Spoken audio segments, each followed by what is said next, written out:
মিঠু, তুমি প্রথমে নানাই বলে ডাকো তো। নানাই, নানাই।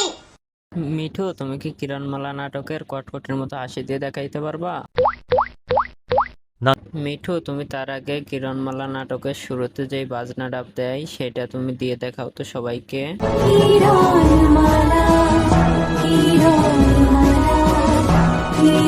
মিঠু, তুমি এবার কটকটির মতো হাসি দিয়ে দেখাও তো, তাহলে তোমার ভিডিওতে সবাই লাইক করে চ্যানেলটি সাবস্ক্রাইব করে দিবে তো।